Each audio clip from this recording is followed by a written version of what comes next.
Hello दोस्तों, और cultivator in magic world के इस चैप्टर की शुरुआत में हम देखते हैं कि हमारा मेन कैरेक्टर डार्क वहाँ पर उस टाइटन के ऊपर हमला करता है और एक बहुत ही खतरनाक माना स्लेश से हमला करता है। लेकिन वो टाइटन अपनी शील्ड वापस सामने ला लेता है और डार्क कहता है कि मैंने सोचा ही नहीं था कि तुम्हारे जैसे इतने ताकतवर चीज़ें भी मुझे इस दुनिया में देखने को मिलेगी।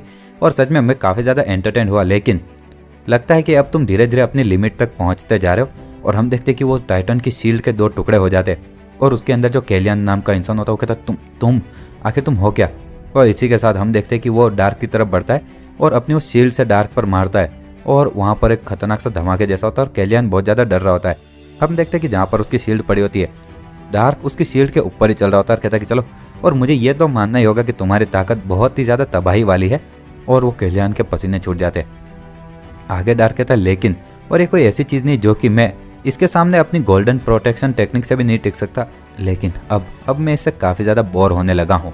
और हम देखते हैं कि हमारा जो दूसरा नाइट होता है वो कहता है कि अभी हमारे यहाँ पर और ज़्यादा डैमेज हो रही है, उसका वो टाइटन बोल रहा होता है। और वो और भी कहता है कि हमारा दूसरा चेस्ट आर्मर भी अब टूट चुका है और इससे और भी ज़्यादा डैमेज होगा तो बहुत ज़्यादा खतरा होगा।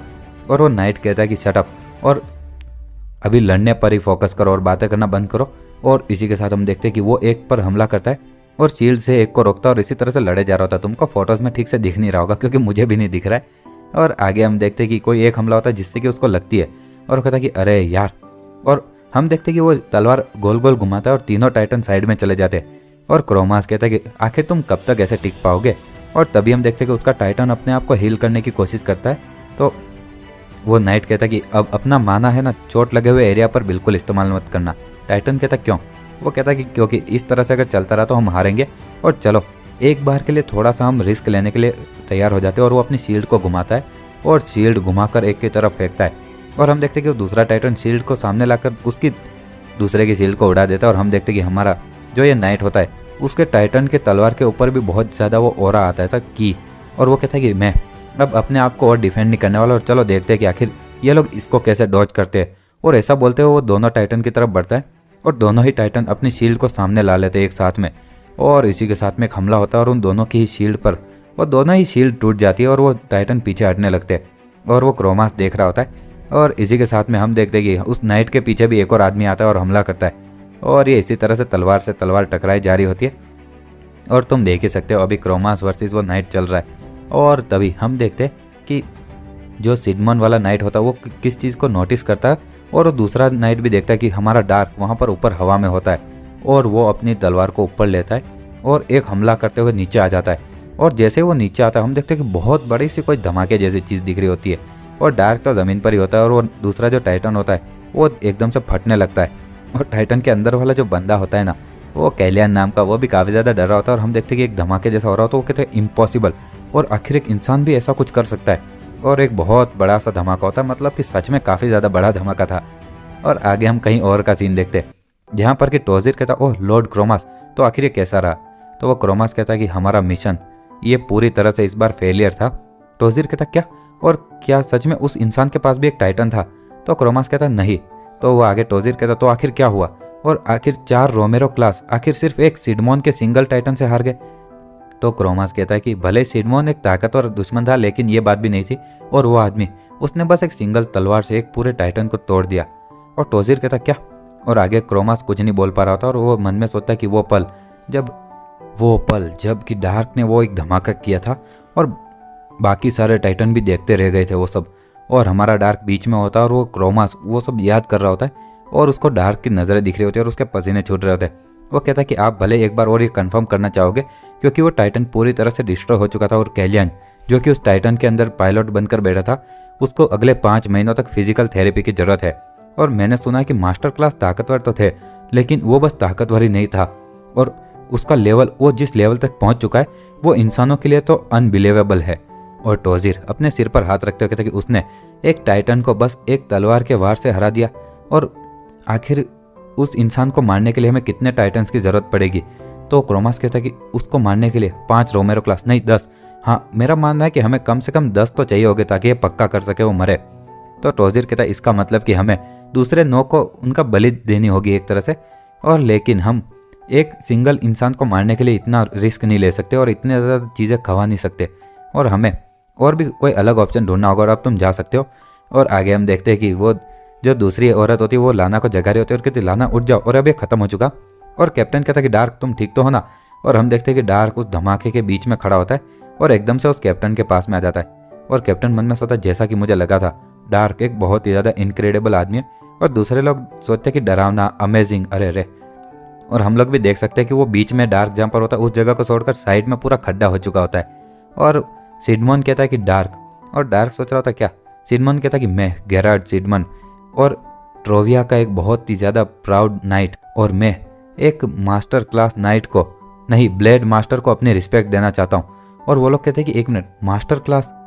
और हमारा डार्क कहता है कि एक मिनट गेटसन, और आखिर ये मास्टर क्लास क्या है। तो गेटसन कहता है कि हाँ, इसे ये भी नहीं पता था कि आखिर ग्रेजुएट्स क्या है, तो ये तो कोई अजीब बात नहीं कि उसको मास्टर के बारे में भी नहीं पता हो। और मुझे लगता है कि फैल्कन तुम्हें।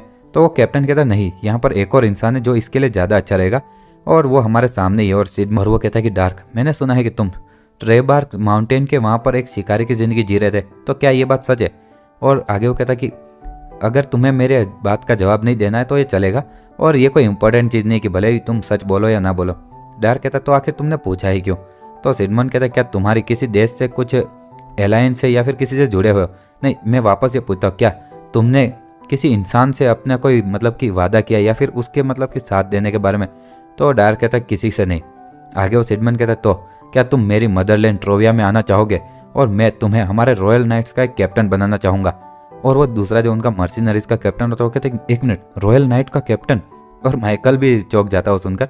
और सिडमन कहता है कि यहाँ पर हमारे ट्रोया में 4 रॉयल नाइट्स है, लेकिन हमारे कैप्टन की जगह अभी भी खाली है, और मैं वादा कर सकता हूँ तुमसे कि तुम्हें हमारे नेशन, हमारे देश की सबसे ज़्यादा कीमती चीज़ के रूप में ट्रीट किया जाएगा।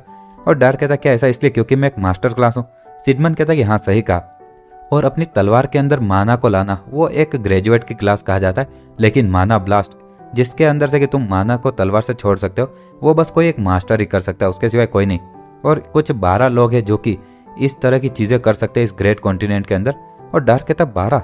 और आगे सिडमन कहता कि हाँ, लेकिन तुम कहीं पर भी जाओगे तो तुम्हें बहुत ही ज़्यादा बड़ी पोजीशन दी जाएगी, और उसके सिवाय तुम्हें अपनी बस वफादारी उनको देनी होगी। तुम्हें चीफ का टाइटल मिलेगा किसी भी फील्ड में, लेकिन तुम्हें हमारे इस देश में आकर अपनी वफादारी को प्रूव करने की ज़रूरत नहीं है, और मैं हमारे राजा को पूरी तरह से अपनी बात मनवाने की कोशिश करूँगा। डार्क कहता है कि मुझे इस टाइटल या फेम से कुछ फ़र्क नहीं पड़ता है, लेकिन तुमने कहा कि यहाँ पर 12 लोग हैं इस दुनिया में जो कि मेरे जितने ताकतवर है। तो सिडमन कहता है कि एटलीस्ट जितना मुझे पता हो उसके हिसाब से। डार्क कहता है कि अगर मैं तुम्हारे ऑफर को एक्सेप्ट करूं तो क्या मैं उनके साथ में अपनी तलवार लड़ा पाऊंगा। तो सिडमन चौंक जाता है और कहता है कि मैं उसकी कोई गारंटी नहीं दे सकता। और वो मन में सोचता है तो क्या ये है एक मास्टर क्लास का कॉन्फिडेंस। और आगे कहता है कि चलो, और एक मास्टर के बीच की लड़ाई मतलब कि देशों के बीच की लड़ाई, और हमारे जैसा एक छोटा देश वो तो एक ग्रेजुएट की क्लास तक ही पहुंच सकता है और उन्हीं की लड़ाई तक लड़ सकता है। और डार्क मन में सोचता है कि मास्टर, लेकिन ग्रेजुएट जिसकी की बहुत ज़्यादा सभी लोग तारीफ कर रहे थे वो भी कुछ ज़्यादा खास नहीं था, तो आखिर ये मास्टर कितना ज़्यादा ताकतवर हो सकता है। और अभी के लिए मुझे टेलीपोर्टेशन मैजिक की जानकारी ज़्यादा इंपॉर्टेंट है, और मुझे लगता है कि मैं भविष्य में जितना चाहूँ लड़कर एंजॉय कर सकता हूँ अपने आप को। अपने कमरे में बैठा हूँ, मन में सोता है कि उसने फ्लेम ऑफ अपोक्लिप्स के एक डायरेक्ट हिट से वो जिंदा बच गया, और यहाँ तक कि बस एक तलवार से एक टाइटन को तोड़ दिया। और उसका स्टूडेंट कहता मास्टर क्या मैं कुछ कह सकता हूँ। तो टोजिर कहता हाँ बोलो। आगे उसका स्टूडेंट कहता है कि ये बहुत ही ज़्यादा मुश्किल है इस पर यकीन करना कि हम लोग उससे 2 बार मिले, लेकिन उसने सेम ही चीज़ें बताई है। टोजिर कहता आखिर वो क्या थी। वो कहता कि वो डायरेक्टली हमारे जादू की तरफ दौड़ा, और हमने उसके उस कॉम्पिटिटिव नेचर को समझ लिया, और शायद ये हो सकता है कि उसको अपनी एबिलिटीज़ पर कुछ ज़्यादा कॉन्फिडेंट हो, और ऐसा ऑब्वियस है कि वो एक बहुत ही ज़्यादा खतरनाक भी है और उसके पास इतनी ताकत भी है ये करने के लिए। लेकिन एक चीज़ क्लियर है कि वो इस मैजिक की फील्ड के बारे में उसको कुछ ज़्यादा पता नहीं और बहुत ही ज़्यादा घमंडी है। टोजिर कहता तो इसका क्या, और बहुत ही ऐसा कोई मैजिक नहीं जिससे कि हम, और एकदम से वो रुक जाता है और मन में सोचता कि ओ हाँ। और उसका स्टूडेंट कहता कि हाँ ये मुमकिन है, और टोजिर कहता कि हाँ, और भले ही हम उसे मार ना सके लेकिन हम उसे गायब तो कर सकते हैं। और हम जीलियन नाम के शहर का सीन देखते जहाँ पर कि माइकल कहता है कि तो हम लोग बस यहीं तक जा सकते थे। कैप्टन कहता है कि चलो, और लेकिन हम अभी और कोई सुराग भी नहीं ढूंढ सकते, और मेरा मानना यह है कि इससे और भी ज़्यादा आगे जाना कुछ हमारे काम नहीं आएगा। और हमारा वो सिडमन वहाँ पर चुपचाप बैठा होता है, और वो कहता है कि अगर मैं ऐसे ही वापस चला जाऊँगा तो मैं बस कोरिंथ के हमारे हमले पर ही इंतज़ार कर रहा हूँगा, और क्या मुझे ओरेकल तक जाना चाहिए गाइडेंस के लिए। और लाना कहती मैं भी इसमें एग्री करती हूँ, और अगर तुम ओरेकल जाना चाहते हो जो कि टेम्पल ऑफ अथीना है, तो हमारे गॉडेस ऑफ विजडम उसमें सबसे ज़्यादा अच्छी है। और ओरेकल मतलब एक तरह की कुछ भविष्यवाणी वगैरह जैसा कुछ होता है। और लाना कहती है चलो, और क्योंकि मैं भी ग्रेट टेम्पल ऑफ ड्रोवा से हूँ, इसका मतलब कि मेरा जो मेन टेम्पल है वो एथेना का यहीं पर है और हमें इसके लिए और इंतजार करने की भी जरूरत नहीं पड़ेगी। और सभी लोग चुपचाप उसको घूर रहे होते। लाना कहती हाँ, आखिर एकदम से ये सब इतना वातावरण ऐसा क्यों हो रहा है। और डार्क उठकर कहीं जाने लगता है। लाना कहती ओए आखिर तुम कहाँ जा रहे हो, और मैं अभी बहुत ही ज़्यादा इंपॉर्टेंट चीज़ बताने वाली हूँ। डार्क कहता है कि मुझे इस चीज़ को सुनने की अब और कोई ज़रूरत नहीं है। और लाना कहती है हाँ बिल्कुल, क्योंकि तुम जानकारी प्राप्त करने में बिल्कुल ही काम के नहीं हो, और तुम इस जानकारी को सुनोगे तो भी तुम बहुत ही ज़्यादा शर्मनाक हो जाएगा इसलिए, और तुम जा सकते हो तब तो। और डार्क कुछ नहीं बोलता और चुपचाप चला जाता है। और लाना कहती है हाँ कोई रिएक्शन नहीं। और वो कैप्टन कहता है क्या तुम सच में एक भगवान की पुजारी हो, ऐसी बातें करती हो। और लाना कहती है कि हाँ इसमें तो कुछ मज़ा नहीं आ रहा। कैप्टन कहता है कि मुझे नहीं लगता है कि डार्क अभी बिल्कुल भी गुस्से आने के मूड में है, और वो अभी पिछले कुछ दिनों से जानकारी ढूंढने में बहुत ज़्यादा बिजी है, और लगता है कि उसको कुछ ज़्यादा काम का मिल नहीं रहा है। और आगे हम देखते हैं कि डार्क कमरा बंद कर जैसे बाहर आता है, वो कहता है कि मैं उस इग्नोरेंट लिटिल शिट उस बच्ची को मार दूंगा और किसी को पता भी नहीं चलेगा कि किसने मारा उसको। और तभी उसको पीछे से सिडमन की आवाज़ आती है कि डार्क, और मेरा ऑफर अभी भी वहीं पर है। डार्क कहता है कि हाँ, और ऑलरेडी मैंने भी तुम्हें अपना डिसीजन दे दिया है। सिडमन कहता है कि हाँ, कि दूसरे इंसान के लिए काम करना तुम्हारे ऊपर सूट नहीं करता है, और हाँ तुम्हारे जैसी स्किल हो तो इतना घमंड तो मैं नॉर्मल कहूँगा, लेकिन अगर तुम्हारे पास वो पावर ना आ पाए तो उसको ख़त्म कर देना ही एक पॉलिटिक्स का खेल कहा जाता है। और ख़ास करके अगर ये कोरिंथ की बात हो, और मैं ये पक्का कह सकता कि तुम सभी मास्टर्स को एक साथ में नहीं हैंडल कर पाओगे।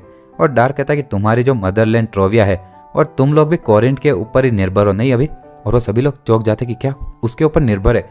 और सिडमन थोड़ा शर्माता और दरवाज़ा बंद करते हुए कहता कि हाँ, और भले ही हम लोग दोस्त होने का नाटक करें, लेकिन ये एक सच है, और लेकिन हम तुम्हें उस सच के कारण बचा भी सकते हैं। और भले ही हम लोग दोस्त हैं नाम के कारण, लेकिन वो बस ऐसे ही हमारे जो नाइट का एक दोस्त हो उसको ऐसे कस्टडी में नहीं ले सकते। और डार्क कहता है मेरा मानना है कि तुमने कहा कि कोरिंथ का गुस्सा हम पर आएगा अगर ये मिशन फेल होता है, और मुझे लगता है कि ये कन्वर्सेशन हमें तभी करनी चाहिए जब हम वापस अपना मिशन पूरा करें। और सिडमन भी कहता है कि मैं समझ गया। लाना एकदम से आते हो कि एक मिनट आखिर तुम किसकी बात कर रहे हो, और बस तुम थोड़ा सा लड़ सकते हो इसलिए तुम इतने ज़्यादा महान बनने की कोशिश कर रहे हो। और तभी डार्क कहता है कि लाना, और उसका पूरा नाम बोलता है, और वो कहता है कि हाँ तुम्हें मेरा नाम याद है। और एकदम से वो बोलते हुए डर जाती है। और डार्क कहता है कि मुझे अब इससे ज़्यादा और गुस्सा मत दिलाना, और ऐसा बोलते हुए वहाँ से चला जाता है। और लाना बहुत ही ज़्यादा डर रही होती है और कहती है कि हाँ क्या ये कोई मजाक था क्या, और तुम्हें क्या लगता है मैं डर गई हूँ। और ये बिल्कुल भी मजाक नहीं था, और ये सच में वो डरी हुई है। और सिडमन कहता है कि लाना, और चलो क्या तुम पहले जो बोल रही थी वो बात पूरी करोगी। और लाना कहता है कौन सी। तो सिडमन कहता है कि वो टेम्पल ऑफ अथेना के ओरेकल के बारे में, और मेरा मानना यह है कि उस ओरेकल को ढूंढना और उसकी बातें सुनना ज़्यादा अच्छा रहेगा।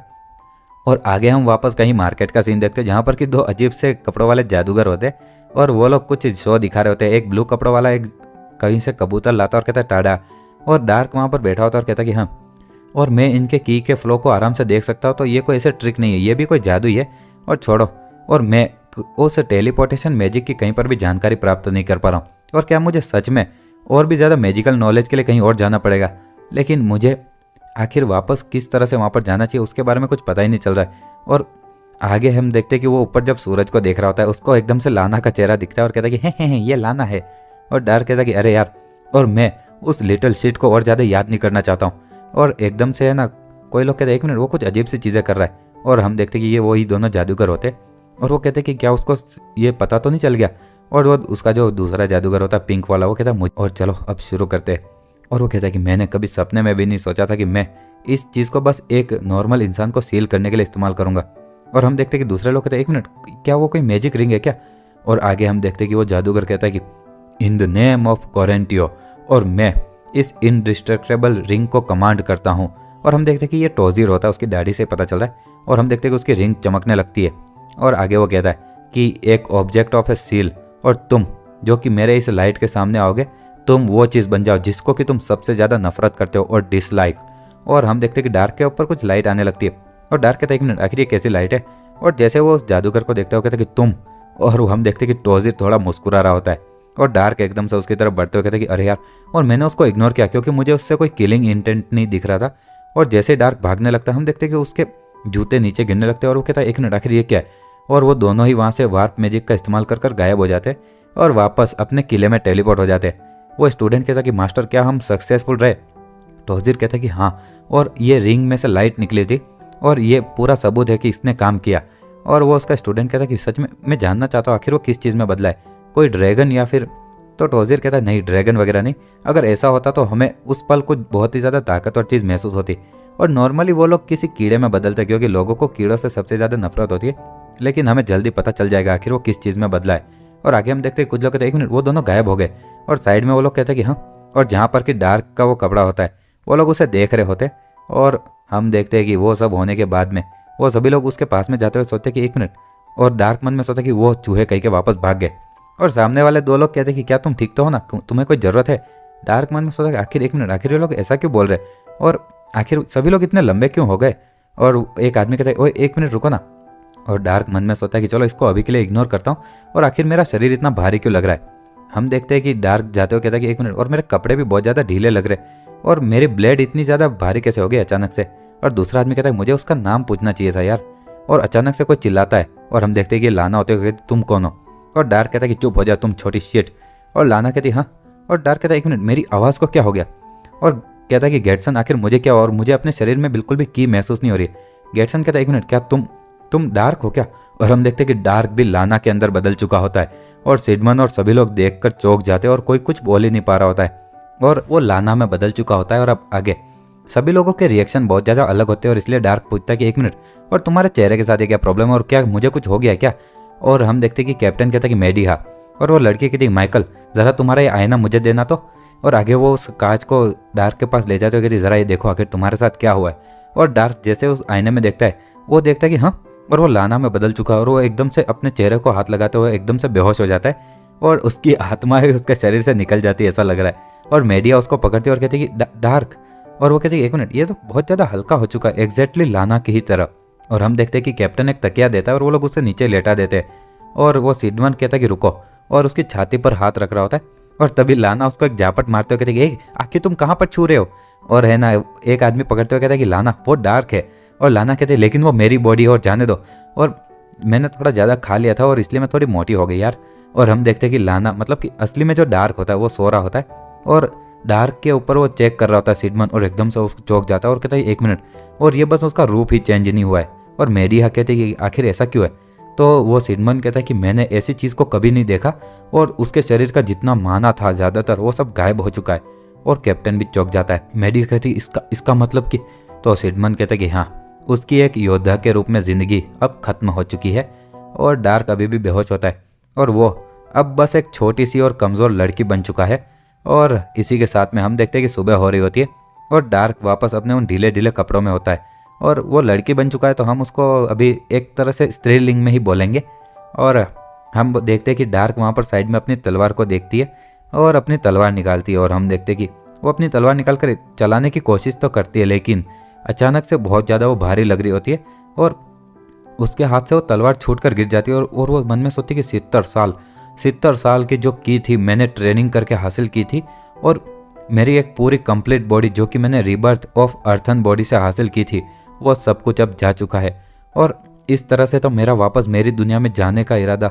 और हम देखते कि वो अंदर रो रही होती है, और मीडिया कहती कि हाँ, और अंदर से बहुत सारी रोने की और आवाज़ें आ रही होती है, और मीडिया भी कुछ बोल नहीं पा रही होती है। और नीचे कुछ लोग कहते हैं कि 1 मिनट, मीडिया को काफ़ी ज़्यादा समय लग रहा है नहीं।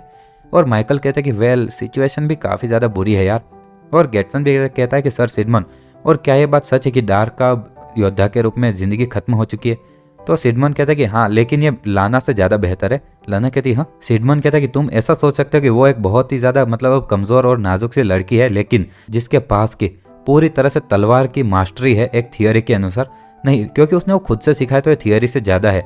और माइकल कहता लेकिन उसका बहुत ज़्यादा माना वो अब खो चुका है उस थियोरी पर अप्लाई करने के लिए, तो उसकी एक तरह से वो मरा हुआ योद्धा है, ऐसा तुम बोलना चाहते हो। सिडमन कहता है कि हाँ, और भले तुम्हारी मेंटालिटी कितनी भी ज़्यादा ताकतवर हो, लेकिन तुम अपने दुश्मन की स्किल्स का स्ट्रेस नहीं सह पाओगे अगर तुम्हारी पूरी ज़िंदगी भर का जो मास्टरी तुमने हासिल की वो एक पलक झपकते गायब हो जाए।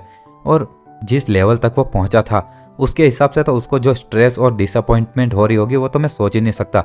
और हम देखते कि एक आदमी कहता है कि अगर उसकी जगह पर मैं होता तो मैं आत्महत्या कर लेता या फिर पागल ही हो जाता। और लाना कहते ओए आखिर तुम क्या बोल रहे हो, और मेरी बॉडी के साथ इतना भी क्या बुरा है।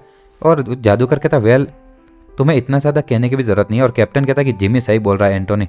और वो लाना बहुत ज़्यादा गुस्सा हो रही होती है और कहती कि रुक जा। और कैप्टन कहता लाना ये तुम्हारे शरीर या फिर चेहरे के बारे में नहीं है।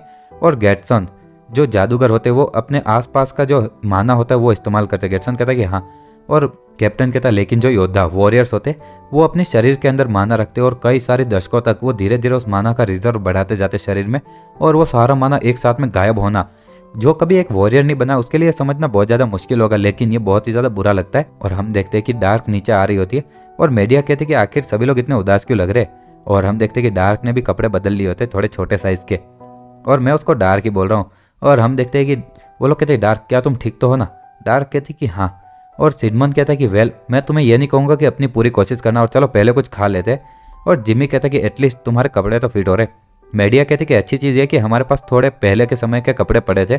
और लाना कहती कि ग्रॉस यू यू। और डार्क कहती कि हाँ। और लाना कहती कि मुझे बहुत ज़्यादा गुस्सा आ रहा है और आखिर किस तरह का श्राप होगा कि जो तुम्हें मुझ में बदल दे। और डार्क बहुत ज़्यादा गुस्सा हो रहा होता है। और लाना कहती कि आखिर मैं अब ऐसी लड़की को क्या बुलाऊं जो कि मेरे जैसी दिखती है, एक ओल्ड मैन, और कितनी ज़्यादा घिनौनी चीज़ है, नहीं बहुत ज़्यादा घिनौनी ईयो। और ऐसा वो जैसे बोलती डार्क अपनी तलवार लेकर उसकी तरफ बढ़ता है और तलवार से उसे मारने ही जा रहा होता है। तभी हम देखते हैं कि लाना अपनी आंखें बंद कर लेती है और जब आंखें खोलकर देखती है हम देखते हैं कि मेडिया ने भी अपनी तलवार सामने निकालकर डार्क को रोक लिया होता है। डार्क कहती कि साइड में हट जा। मेडिया कहती क्या तुम पागल हो चुके हो और एक बच्ची के सामने अपनी तलवार चला रहे हो। और डार्क कहता कि मैंने कहा रास्ते से हटो। और मेडिया के ऊपर तलवार चलाया जा रहा होता है और मेडिया भी अपनी तलवार चला रही होती है और दोनों की तलवारों से तलवार टकरा रही होती है। मेडिया कहती है कि उसको अपनी तलवारबाजी अभी भी अच्छे से याद है और अपनी स्किल्स के साथ में वो मेरे से अलग ही लेवल पर है। और आगे वो कहते हैं लेकिन, और ऐसा बोलते वो जोर से अपनी तलवार चलाती है और डार्क की तलवार पीछे जाती है और उसको थोड़ी मुश्किलें हो रही होती है। मेडिया कहते हैं लेकिन तुम अपनी एक हल्की सी तलवार का भी वजन नहीं उठा सकते डार्क, और तुम इस तरह के ऐसी तबाही मचाने का मुझे मजबूर मत करो तुम्हें रोकने के लिए। और वो जैसे डार्क को मार रही होती है डार्क एकदम से जब जैसे वो तलवार चलाती है और सभी लोग देखकर चौंक जाते कि डार्क अपनी तलवार को पीछे लाकर उसे रोक लेती है। और वो कहती कि हाँ सिर्फ ताकत से तुम्हें क्या लगता है कि तुम मुझे हरा सकती हो, हाँ नए नए आए हुए। और हम देखते कि मीडिया बहुत ज़्यादा चौंक जाती है और कहती कि बहुत तेज़ है ये। और डार्क एक हमला करता है उसके चेहरे की तरफ और मीडिया जैसे तैसे डॉज करती है लेकिन उसके चेहरे पर थोड़ा सा स्क्रैच आ जाता है और खून निकलता है।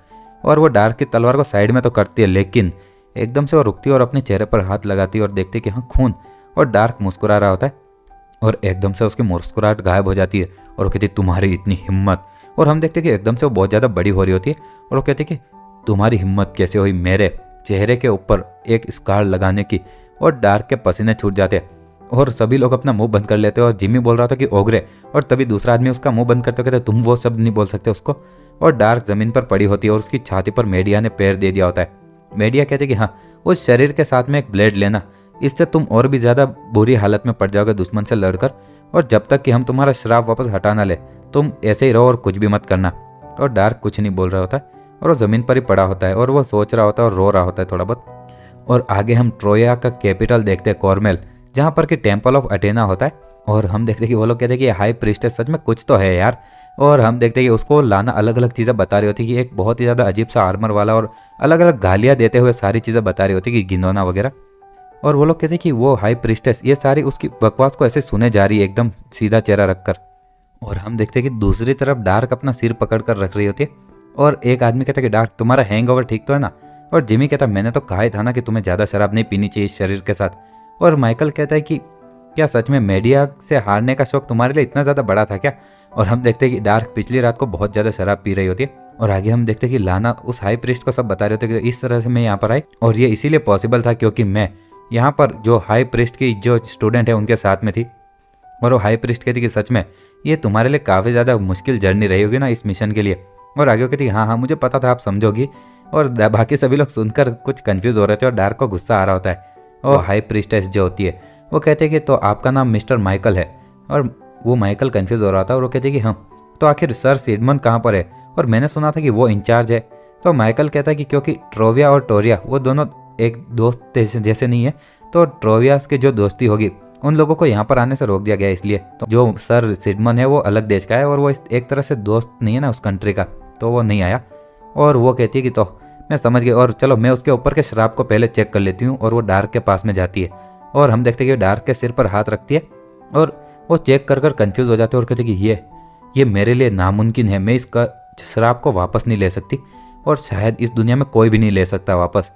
और वो कहते हैं कि ये एक ऐसा जादू है जिसको कि काला जादू कहा जाता है और इसका नाम डिसलाइक है। और ये एक ऐसा श्राप है जिसको कि जिस इंसान ने श्राप दिया होता है उसके सिवा वापस कोई नहीं ले सकता। और या फिर श्राप देने वाले को मार कर या फिर जिस चीज़ से तुम्हें श्राप दिया गया था उसको तोड़ा जा सकता है। और डार्क मन में सोचता है क्या इस हालत में क्या मैं सच में उनसे लड़ भी पाऊंगा। और हम देखते हैं कि वो हाई प्रिस्टेस कहते हैं कि एक ड्रैगन का दिल और ये श्राप देने वाले इंसान के बारे में, क्या तुम सच में हमारे गॉडेस की बातें सुनना चाहते हो इनके दोनों चीज़ों के बारे में। माइकल कहता है कि हाँ, और हमारे पास एक और रिक्वेस्ट है जो मैं आपसे पूछना चाहता हूँ। और हम देखते हैं कि पास में वो लाना के कंधे पर हाथ रखता है और हाई प्रिस्टेस कहती है रिक्वेस्ट। और तभी माइकल उधर उस दूसरे जादूगर को कुछ मुंडी हिलाता है और वो दूसरा जादूगर लाना के सिर पर हाथ रखता है और कहता है कि लाना कहती है आखिर तुम क्या कर रहे हो। और वो कहता है कि मेमोरी लॉक। और लाना की मेमोरी वापस लॉक हो जाती है। और हम देखते हैं कि एकदम से वो हाई प्रिस्टेस के पास में लाना आती है और कहते हैं कि आखिर तुमने अभी भी क्या किया। और माइकल कहता है कि हम भी ये करना तो नहीं चाहते थे। और वो हाई प्रिस्टेस कहते तुम्हारी हिम्मत कैसे हुई कि हमारे ग्रेट टेम्पल ऑफ अटेना के एक स्टूडेंट के ऊपर ऐसा जादू करो, और क्या तुम्हें सच में इसके परिणाम के बारे में कुछ पता नहीं है। और माइकल कहता है कि मेरा मानना यह है कि आपको सब कुछ समझ आ जाएगा जब आप लाना जो बोलने वाली थी वो बात सुनोगी। और हाई प्रिस्टेस कहती है आखिर तुम्हारा मतलब क्या है। माइकल कहता है कि बहुत ही ज़्यादा मिस्टीरियस नाइट, एक जादूगर जो कि काला जादू कर सकता है, टाइटन और ड्रैगन का दिल, और फाइनली एक ऐसा श्राप जिसको कि कोई वापस ले नहीं सकता। और हम लोग मान सकते हैं ना कि ये मिशन कितना ज़्यादा खतरनाक है। और ये तो एक मिरेकल है कि हम में से कोई अभी तक मरा नहीं है। और हाई प्रिस्टेस कहती तो क्या ये लाना को चोट लगने से रोकने के लिए था, लेकिन तुम उसको सिंपली बोल सकते थे ना कि यहाँ से चली जाए।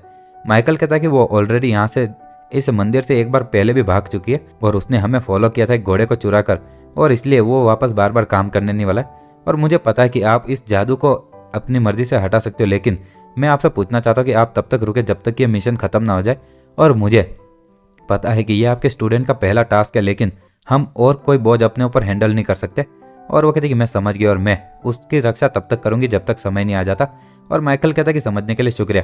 और आगे वो कहते चलो, और अब मैं हमारे गॉडेस की समझदारी आपको सिखाने वाली हूँ और बताने वाली हूँ उनका क्या कहना है, और प्लीज़ यहीं पर रुकिए। और आगे हम देखते हैं कि शाम हो जाती है और जिमी कहता है कि माइकल, और एक चीज़ है जो मैं समझ नहीं पा रहा। वो कहता कि क्या।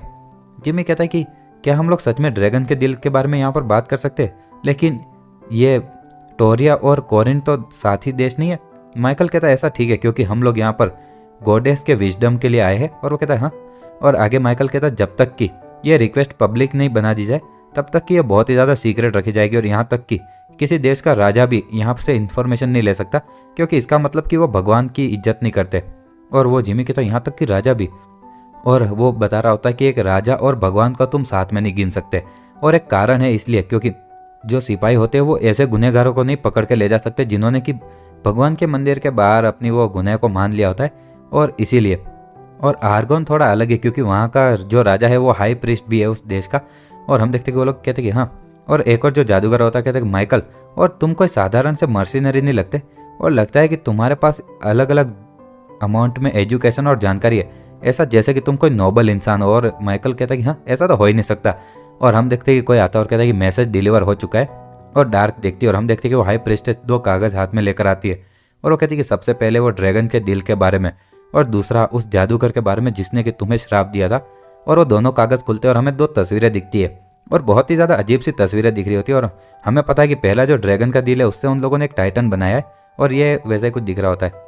और एक आदमी कहता है कि एक आजुरा बिस्ट जिसके कि सींग है, और मुझे तो एक जन है जिसके बारे में मैं सोच सकता हूँ। और सिडमन कहता है एक मिनट, ये तो एक ब्लू ड्रैगन है, और मतलब कि वो ड्रैगन का दिल ब्लू ड्रैगन का है। और सिडमन कहता है कि हाँ ये सही लग रहा है, लेकिन एक ड्रैगन के इलाके में जाना ड्रैगन का दिल खोजने के लिए, ये तो एक आत्महत्या से ज़्यादा कुछ नहीं है। और आखिर ये मैजिक सर्कल के बारे में क्या है, तो जादूगर कहता मुझे भी नहीं पता, और जब तक कि मैं यहाँ पर मैजिक सर्कल की डिटेल ना देख सकूँ मैं कुछ अंदाज़ा भी नहीं लगा सकता। और कैप्टन कहता कैसा रहेगा कि हम लोग एल क्वासास जाए जानकारी के लिए। तो वो सिडमन कहता है कि हाँ, और ज़रूर कोई होगा जो कि वहाँ पर जादूगरों के राज्य में कोई इसको पहचान ले। और वो कैप्टन भी कहता है कि डार्क का ओरिजिनल जगह भी जहाँ पर उसको जाना था वो एल क्वासास था, और हमें ज़रूर वहाँ पर कुछ बहुत ही ज़्यादा कीमती जानकारी मिलेगी इस श्राप को हटाने की। और तभी मीडिया कहते कि डार्क, और चिल्ला रही होती है। और आगे कैप्टन कहता क्या हुआ मीडिया कहती कि डार्क यहाँ पर है क्या। और कैप्टन कहता लेकिन तुम ही तो उसके साथ में थी। मीडिया कहती कि वो पता नहीं कैसे कहीं पर गायब हो गया यार, ऐसा बोलने के बाद कि वो नहाने जाने वाला है। और सभी लोग चौंक जाते हैं, और हम देखते हैं कि कोई कहता है कि मिस्टर, और एक आदमी कहता है कि यस वेलकम। और डार्क कहती है कि चलो और मुझे एक बोतल देना शराब की। और वो कहता है एक मिनट, और तुम वो पीने तो नहीं वाली ना। और डार्क कहते हैं कि नहीं नहीं, मुझे बस एक काम दिया गया, और आगे वो आदमी कहता है ठीक है चलो, और इसके कुछ 5 सिल्वर होने वाले, और डार्क कहता है ये लो, और आगे वो यहाँ से वो लेकर जाती है और वो बोतल शराब पीने लगती है और वो कहती है कि बहुत अच्छा है चलो। और इस जगह का अल्कोहल शराब बहुत ही ज़्यादा अच्छा है उस जगह से तो, और वेल अभी तो मैं, और वो अपनी बात पूरी कर पाता इससे पहले उसको चढ़ जाता है और वो कहते हैं कि अब मैं वापस और कहीं जा भी नहीं सकता, और नीचे गिर जाती है और एक काली बिल्ली उसके पास में होती है और बहुत सारे लोग उसको देखकर मुस्कुरा रहे होते हैं और इविल हंसी हंस रहे होते हैं। और तुम समझ ही सकते हो कि अभी क्या होने वाला है, क्योंकि एक बेचारी बच्ची जो कि एक गली के अंदर है, और आगे हम देखते हैं कि अंधेरा हो चुका होता है, रात हो चुकी होती है, और कहीं पर कोई एक दरवाजे को लात मारकर तोड़ता है और कुछ लोग वहाँ पर कहते हैं कि आखिर तुम क्या कर रहे हो, और हम देखते हैं कि माइकल, जिमी और एक और आदमी होता है जिसका नाम हमें नहीं पता, और वो लोग कहते हैं 1 मिनट, मैंने पूछा आखिर तुम हो कौन, और वहाँ पर डार्क भी सो रही होती है बिना कपड़ों के, और हम पता नहीं उन्होंने क्या ही किया होगा। एक आदमी कहता है कि यह बास्टार्ड, और माइकल को जैसे पंच मारता है हम देखते हैं कि माइकल बहुत ज़्यादा गुस्सा होता है और ये तो सच में खतरनाक मोमेंट हो रही है, और माइकल उसका हाथ पकड़कर तोड़ देता है, और वो आदमी कहता है कि 1 मिनट, आखिर तुम हो कौन, बास्टार्ड, और मारो उसे। माइकल कहता है कि जिमी, रेवन, और पक्का करना कि ये लोग जिंदा रहे, और वो लोग कहते हैं कि यस सर, और इसी के साथ उन सबको पीटा जा रहा होता है, और माइकल वहाँ पर जाकर डार्क को उठा लेता है, और वो तभी मेडिया भी आती है और कहती है कि माइकल, और क्या तुम्हें वो मिल गई, और वो देखते और वो देखकर बहुत ही ज़्यादा मेडिया भी कुछ बोल नहीं पाती है, और दूसरे लोग कहते हैं रुक जाओ, और हम सच में माफ़ी मांगते और रुक जाओ, और तभी मेडिया कहते कि ठीक है चलो जिमी और रेविन तुम लोग रुक जाओ, और अगर वो लोग मेरी मार खाने से पहले मर जाएंगे तो काफ़ी ज़्यादा शर्म की बात होगी, और वो भी बहुत ज़्यादा गुस्से में लग रही होती है, और तभी और चिल्लाने की आवाज़ें आ रही होती है, और वो लोग कहते हैं कि प्लीज़ मुझे मार ही डालो, तुम जंगली हो, और हम देखते हैं कि उनके घर में आग लग रही होती है, और जादूगर कहता है कि फायर बॉल, और वो कहता है कि मुझे और भी ज़्यादा फायर बॉल मारनी चाहिए थी उनको, और हम देखते हैं कि तभी मीडिया बाहर आती है और वो सभी लोग देख रहे होते हैं। मीडिया कहते हैं कि चलो अच्छी बात यह थी कि कुछ नहीं हुआ, और डार्क बस शराब पीकर सो रही थी, और सभी लोग कहते हैं कि हाँ ये तो अच्छी बात है, उन लोगों ने कुछ गलत नहीं किया, और माइकल भी कहता है कि मैं सच में इतना ज़्यादा नर्वस था ना, मैं सो ही नहीं पाया, और दूसरा वाला भी कहता है कि मैं भी, और सिडमन भी कहता है कितनी ज़्यादा बेकार बात है ना, और चलो ये तो अच्छी बात है कि उसको कुछ नहीं हुआ, और हम लोग कल सुबह होते ही अल्कासास चले जाएंगे, और आज रात को चलो जल्दी सो जाते, और सब लोग कहते हैं ठीक है। और इसी के साथ हम देखते हैं कि सुबह घोड़े चल रहे होते और डार्क को एक घोड़े से बांध दिया गया होता है, और वो कहते हैं कि मुझे और ज़्यादा शराब ला कर दो। 1 मिनट, आखिर ये क्या है, और गेटसन कहता है कि डार्क आखिर तुमने कितना ज़्यादा इस सुबह पिया था, और चलो तुम थोड़ी देर और सो जाओ, और डार्क कहती है कि आखिर हम लोग कहाँ पर जा रहे हैं, और जो गेटसन होता है वो कहता है कि हम सभी लोग अल्कासास की तरफ जा रहे, और हमें देखना होगा कि हमें वहाँ से कोई जानकारी मिल सकती है और नहीं, और हाँ एक और चीज़, तुम्हारे पास कोई अभी आइडेंटिफिकेशन नहीं बचा है, तो इसलिए हम तुम्हें हमारा गुलाम बुलाएंगे, और इसलिए हमने तुम्हें यहाँ पर ये सारा नाटक करने के लिए ऐसा रखा है। और डार्क कहता है तो आखिर वहाँ पर जाने का पॉइंट ही क्या है, तो वो जो मीडिया होती है वो कहती है कि वो जादूगरों का एक एम्पायर है, और ये वो ऐसी जगह है जहाँ पर कि हमें जो वो टेम्पल से 2 ड्राइंग मिली है उसके बारे में थोड़ा बहुत कुछ पता चल सकता है, और तुम्हारे शराब के बारे में भी। माइकल कहता है कि हाँ, और यही वो अकेला ऐसा इलाका है जो कि ड्रैगन के जगह के बहुत ही ज़्यादा नज़दीक है, और एटलीस्ट रिकॉर्ड में तो यही कहा गया है। और डार्क कहती है कि ड्रैगन और आखिर किस तरह का जानवर है, और एक ऐसा जानवर जिसको कि नॉर्मल इंसान छू भी नहीं सकते, और वो लोग बता रहे थे कि ऐसा महान बीइंग जो कि पूरे आसमान को कवर कर सकता है उनके उन पंखों से, और वो बिजली, आग और ऐसी किसी चीज़ को समन कर तूफान ला सकते हैं, और भले वो कितने भी ज़्यादा जानवरों जैसे दिखे लेकिन वो इंसानों से ज़्यादा समझदार है, और इंसानों की भाषा भी बोलते हैं, और कभी कभी वो इंसानों को मारते, खाते या फिर मदद भी कर देते। और डार्क मन में सोच रहा होता है कि ड्रैगन, और वो अलग ही इमेज सोच रहा होता है। और आगे वो जो दूसरा जादूगर होता है वो कहता है कि हाँ, और अगर तुमने ये अभी जो बताया ये सच में काफ़ी ज़्यादा कविता जैसा डिस्क्रिप्शन है, और ये तो बिल्कुल ऐसा है जैसे कि तुम कोई नोबलिटी हो, मतलब कि नोबल इंसान। और माइकल कहता है कि आप सच में उस डिटेल में काफ़ी ज़्यादा अटैच हो चुके हो, जब से हम उस टेम्पल में थे तब से तुम यही बोले हो कि मैं एक नोबल हूँ। तो वो जादूगर कहते हैं क्या सच में ऐसी बात है, और माइकल कहता है कि लगता है कि तुम्हारी साइड के जितने भी नोबल्स थे वो तुम्हें बहुत ज़्यादा पसंद करते थे, लेकिन अगर ऐसी बात है तो आखिर तुम उससे क्या ही फ़ायदा उठाते होंगे। वो जादूगर कहता है कि फ़ायदा, मैं इसके बारे में बिल्कुल नहीं सोचता, और एक बहुत ही ज़्यादा फॉर्मूला, सीक्रेट और अलग अलग चीज़ें, और इसके कारण वो उसके पीछे की मिस्ट्री को कोई नहीं जानता, और उससे मुझे बहुत ज़्यादा फ़ायदा भी होता है। और माइकल कहता है कि चलो, और ये अच्छा यही रहेगा कि तुम ये फालतू की चीज़ों पर ध्यान ना दो और अपनी जादू की रिसर्च करते रहो। और वो दोनों ही एक दूसरे को देखते। गेटसन कहता है कि एंटोनी, और हमारा मिशन यहाँ पर इन एडवेंचरर से मदद लेना, ना कि उनको गुस्सा दिलाना। तो वो एंटोनी चुप हो जाता है, और आगे कहता है कि मिस्टर माइकल एक्सक्यूज़ मी, और मैं उसके लिए माफ़ी चाहता हूँ। और इसी के साथ में वो लोग जा रहे होते हैं, और आगे हमें अल्कासास और सिटी ग्रेशिया के बॉर्डर का सीन दिखाया जाता है, जहाँ पर कि गेट के वहाँ पर 2 सिपाही होते हैं, और एक आदमी कहता है कि आखिर तुम कहाँ से आए हो। तो कैप्टन कहता है कि हम जीलोन नाम की एक सिटी से, और ये हमारे एंट्रेंस का पास है। और वो सिपाही वो देखते हो कहता है कि तो तुम पूरी तरह से टोरिया से होकर यहाँ तक आए हो और तुम्हारा यहाँ पर आने का कारण अरीना, लेकिन आखिर वो बच्ची कौन है? तो वो कैप्टन कहता है वो एक गुलाम है और वो अभी भी इस घोड़े को राइड करने के लिए बहुत ज़्यादा जवान है, तो हमारे पास और कोई रास्ता नहीं था। तो वो सिपाही कहता है ठीक है चलो तुम जा सकते हो। और आगे एक आदमी कहता है तो वो लोग गुलामों को घोड़े पर लेकर जाते, तुम्हें इस बात पर यकीन होगा? तो दूसरा आदमी कहता है लेकिन क्या तुमने उस बच्चे की आंखें नहीं देखी? उस आंखों में बिल्कुल ही उम्मीद और कुछ दिख ही नहीं रही थी और वो सच में एक गुलाम की ही आंखें लग रही थी। और आगे हम देखते कि डार्क एक जगह पर अपना सिर पकड़कर सो रही होती है और दूसरे लोग को देखते हैं और कहते हैं कि अरे यार, और उसने मतलब कि बहुत ज़्यादा शराब पी ली होती है। और तभी सिडमन उसकी तलवार लेकर कहता है कि मैं इसकी तलवार ले लेता हूँ, और उसके अभी का जो दिमाग का स्टेट है उसके साथ में उसको तलवार देना बहुत ज़्यादा मुश्किल है और ख़तरनाक भी। और जिमी कहता है ठीक है।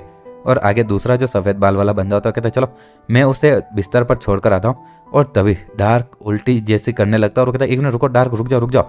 और वो चिल्लाता है और सभी लोग देखते हैं कि एक मिनट, अरे भगवान। और वो जिमी मन में सोचता है कि अच्छा हो कि मैंने उसको नहीं उठाया। और वो दूसरा बंदा अपने कपड़े धो रहा होता है, डार्क बेड पर सो रहा होता है। और आगे हम अगले दिन का सीन देखते हैं जहाँ पर कि डार्क नीचे आता है, मेडिया उसको देखती है और मेडिया कहती है कि ओह तो तुम डार्क यहाँ पर आ जाओ। और कैप्टन भी कहता है कि डार्क तुम आ गए। डार्क कहता है कि बहुत ज़्यादा मुझे प्यास लग रही है और एकदम से वो पीछे मुड़ता है और कहता है एक मिनट क्या है, शराब है? तो एक जो आदमी होता है वो कहता है कि हाँ बिल्कुल। और वो मन में सोचता है कि उसने जो पहले किया था कि पहले उसने तलवार दिखाकर अल्कोहल मांगा और फिर उल्टी कर दी और उल्टी इसके साफ करनी पड़ी थी। और डार्क वो एक पूरी वो बोतल उठा लेता है और तभी हम देखते हैं कि कैप्टन ने उसका वो बोतल पकड़ लिया होता है। डार्क कहते हैं कि जाने दो। कैप्टन कहता है कि डार्क तुम्हें शराब पीना बंद करना होगा और एटलीस्ट कुछ ऐसा पियो जिसमें अल्कोहल कम हो, जैसे कि बियर। डार्क कहता है कि अगर तुम ये सच में नहीं करना चाहते हो तो। और कैप्टन कहता है क्या तुम सच में अपने आप को ऐसे जाने दोगे? डार्क कहता है कि हाँ, और आखिर तुम इसके बारे में क्या ही कर सकते हो? और कैप्टन कहता है तुम्हें क्या लगता है कि मैंने कुछ नहीं किया इसके बारे में? और तभी हम देखते हैं कि वो बोतल फूट जाती है और कैप्टन बहुत ज़्यादा गुस्सा हो रहा होता है। तभी गेटसन बीच में आता है और कहता है कि डार्क, और उन दोनों को साइड में करता है और वो कहता है कि मैं एक इंसान को जानता हूँ जिसके ऊपर कि तुम्हारे जैसा सेम श्राप दिया गया था और वो मेरे से एक ऊपर वाली क्लास का था और जिसकी मैं बहुत ज़्यादा इज्जत करता था, लेकिन उसकी बेटी को एक ऑर्क ने मार दिया था। तो तुम अंदाज़ा तो लगा ही सकते हो तो आखिर वो किस में बदला होगा? डार्क कहते कि हाँ तो क्या? तो आगे वो आदमी कहता है कि उसने अगले ही दिन आत्महत्या कर ली।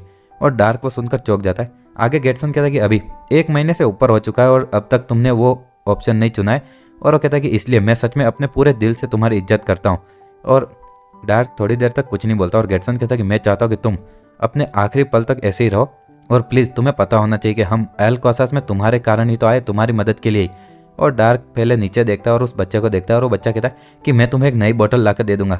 डार्क कहते हैं कि नहीं, मुझे उसकी कोई ज़रूरत नहीं है, मुझे बस एक पानी की बोतल लाकर दो। और आगे कैप्टन उस गेटसन से कहता है बहुत अच्छे। और डार्क वहाँ पर बैठते हुए कहते कि तो आखिर वो कौन सा प्लान है जिसके बारे में कि तुम मुझे बता रहे थे? और आगे हम देखते कि कहीं पर बहुत सारे टाइटन्स होते। मीडिया कहती कि ऑसम, और क्या सच में टाइटन्स को ऐसे पब्लिक की जगह में बनाया जाता था? तो वो दूसरा जो जादूगर होता है वो कहता है एल्कोसास वो टाइटन को एक्सपोर्ट करने की सबसे ज़्यादा बड़ी जगह है और ये जादूगरों का एम्पायर ऐसे ही नहीं कहा जाता है। और यहाँ के जगह के सिवाय का टाइटन वो बस एक लोहे का टुकड़ा है, उससे ज़्यादा कुछ नहीं, एक भंगार।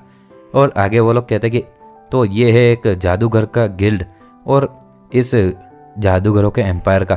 तो सिडमन कहता है कि अगर हमें यहाँ पर कोई जानकारी नहीं मिलेगी तो हमें तो हार ही मान लेनी चाहिए उसके बाद में तो। और हम देखते कि डार्क वहाँ पर होती है और अंदर से आवाज़ आती है चलो अंदर आ जाओ। और अंदर कोई बुढ़ा आदमी होता है और कहता है कि हाँ तुम अपने साथ में एक बहुत ही ज़्यादा घिनौना मैजिक लेकर आए हो क्या? और कैप्टन कहता है कि हम आपसे एक डिसलाइक नाम का जो श्राप है, मतलब कि नफरत नाम का श्राप, वो रिमूव करने की रिक्वेस्ट लेकर आए। तो वो बुढ़ा आदमी कहता है अरे और कितनी ज़्यादा बेकार चीज़ है कि तुम ऐसे कुछ बन चुके हो। वो कैप्टन कहता है आखिर तुम किसकी बात कर रहे हो? और ये मेरे ऊपर नहीं है और मैं नॉर्मल हूँ। और वो गुस्से में वहाँ से चला जाता है और डार्क उसके सामने आती है। तो वो बुढ़ा आदमी कहता है तुमने तो कहा था ना कि ये डिसलाइक है। तो वो जादूगर कहता है कि हाँ ये पहले एकदम एडल्ट आदमी था और एक बहुत ही ज़्यादा अमेजिंग वॉरियर। और वो बुढ़ा आदमी कहता है कितनी ज़्यादा अजीब बात है कि कोई इस छोटी सी प्यारी सी बच्ची से इतनी नफरत कर सकता है, और अगर ये इसकी जगह मैं होता तो मैं किसी कॉकरोच में बदल जाता। और आगे वो कहते चलो, और मुझे सच में समझ में नहीं आता है कि आखिर ये छोटे बास्टार्ड इस वो कॉकरोच की बात कर रहा था कि ये छोटे बास्टार्ड यहाँ पर 8वीं मंजिल तक भी कैसे चले जाते हैं, और मैं इस जगह से जल्द निकलना चाहता हूँ। डार्क कहती कि चलो और कारण छोड़ो, क्या कोई रास्ता है? तो वो कहता कि नहीं कोई रास्ता नहीं है। और वो कैप्टन कहता है तो क्या कोई इसको अपने भूतकाल वाला माना रिकवर करने का कोई रास्ता होगा? तो आदमी कहता है तुम्हें क्या लगता है यहाँ पर कोई ऐसा जादू होगा जो कि तुम्हें माना रिकवर करने दे लेकिन बॉडी को छोड़ दे? मीडिया कहती तो क्या एटलीस्ट तुम कुछ ऐसे लोगों का नाम तो बता सकते हो, कोई लिस्ट दे सकते हो जो लोग काला जादू कर सकते हैं? तो वो जादूगर कहता कि हाँ, जैसा कि जो जादूगर जिसने कि अपनी आत्मा को एक डीमन के साथ में कॉन्ट्रैक्ट में एक्सचेंज किया होगा, वो सबको बताएंगे ना कि आखिर वो कौन है। और सच में ये समझदारी वाला कदम होगा कि तुम अब हार मान लो और तुम्हें अपने आप को नसीब वाला समझना चाहिए कि तुम एक इंसान में ही बदले हो। और मीडिया कहती ये चीज़ तुम्हें ऐसे ही नहीं बोलनी चाहिए। और डार्क वहाँ से जाते हुए कहते कि ये चलेगा मीडिया। और मीडिया कहती कि डार्क रुको। और उसको वो मेज कहता है कि तुम सच में काफ़ी ज़्यादा अमेजिंग वॉरियर थे नहीं। और आगे वो कहता है कि ये देखते हुए कि तुमने अभी तक आत्महत्या नहीं की है और एक ऐसी चीज़ बदलने में जिसको तुम सबसे ज़्यादा नफरत करते हो। और सच में मैं देख तो सकता हूँ कि तुम्हारा दिमाग काफ़ी ज़्यादा स्ट्रॉन्ग है और भले ही मैं ये भी देख सकता हूँ कि तुम अपनी लिमिट तक पहुँच रहे हो। और जैसा कि मैंने कहा ये अच्छी बात है ना कि तुम दूसरे इंसान में बदले हो और साथ ही में तुम्हारे पास तुम्हारे भूतकाल की याददाश्त भी है। तो डार्क कहता है आखिर तुम क्या कहना चाहते हो। वो कहता है कि एक इंसान के लिए उस रास्ते पर चलना आसान रहेगा ना जिस पर वो एक बार चल चुके हैं और तुम्हें तो ऑलरेडी रास्ता पता है और तुम उस पर वापस चलो। तो जादूगर कहता है कि तुम उस रास्ते पर वापस चल सकते हो जिस पर कि तुम एक बार चल चुके हो नहीं। और इसी के साथ हम देखते हैं कि डार्क मन में सोचती कि तो मैं उस रास्ते पर वापस चलूंगी जिस पर मैं एक बार चल चुकी हूँ। और आगे हम देखते हैं कि वो आदमी जो मेज होता है वो कहता है कि समय अभी तुम्हारी तरफ है और मैं गारंटी दे सकता हूँ। और डार्क कहता है कि चलो और आपके गाइडेंस के लिए शुक्रिया। और तभी वो लोग कहते हैं डार्क रुको। और हम देखते हैं कि डार्क वहाँ से जा रही होती है और अभी वो थोड़े उसके आंखों में वापस उम्मीद दिख रही होती है। और वो मन में सोचते हैं कि अगर मैं जल्दबाजी में वो पहले वाले टेक्निक्स अगर इस्तेमाल करने की कोशिश करूं तो मैं खुद ही डेमोनिक फ्लेम में जल जाऊंगी और इसलिए अभी की मेरी जो हालत है अगर वो टेक्निक इस्तेमाल करूं तो मौत जैसा ही होगा मेरे लिए। और ये अच्छा रहेगा कि मैं अपने शरीर के अंदर थोड़ी की लाऊं, लेकिन इस शरीर में शुरू में कोई की थी ही नहीं और एकदम क्लियर स्टेट से वापस ये करना तो मैं सक्सेसफुल रहूंगा। और वो अपने अंदर बहुत सारी माना, जैसे कि की बोलो या माना एक ही चीज़ है, इकट्ठा करने लगती है। और वो कहता है कि ये great vacuum of Holi spiritual discipline technique है। और वो मन में सोचते कि लेकिन पिछले 4 दिन में मेरे शरीर में बस इतनी ही की इकट्ठा हुई है और मुझे इससे कई गुना ज़्यादा की चाहिए ताकि मैं एक की का रास्ता खोल सकूँ। और कितनी ज़्यादा प्रॉब्लम वाली चीज़ है। और अगर मैं बस बेसिक के हिसाब से ये रास्ता खोल सकूँ तो मैं बहुत ही ज़्यादा अमाउंट में माना अपने अंदर, मतलब कि की अपने अंदर एब्जॉर्ब कर पाऊंगे, जो कि नॉर्थन सी की एब्जॉर्बिंग टेक्निक है। और तभी हम देखते हैं कि मीडिया कमरे में से देख रही होती है और वो कहती है कि चलो ये तो अभी भी वैसा ही चल रहा है। और कैप्टन कहता है वेल तो और आखिर ये मुमकिन कैसे हो सकता है, खाने के समय के सिवाय वो बस अपने उस फ्लोर पर बैठा है 4 दिन से। तो सिडमन भी कुछ सोच रहा होता है और कहता है कि 1 मिनट, और आज की सुबह डार्क की कंडीशन कैसी थी। तो वो जो प्रीस्ट होता है वो कहता है ये फैंटास्टिक थी। नहीं, मैं ये कहना चाहूँगा कि वो पहले से भी ज़्यादा बेहतर हो चुका है। और सिडमन कहता है कि बिना सोए भी। तो वो प्रीस्ट कहता है कि हाँ इसके बारे में तो मैं भी पूछना चाहता हूँ। और ये मेडिटेशन करना तो एक वॉरियर यानी कि योद्धाओं के तरीकों में से एक नहीं है।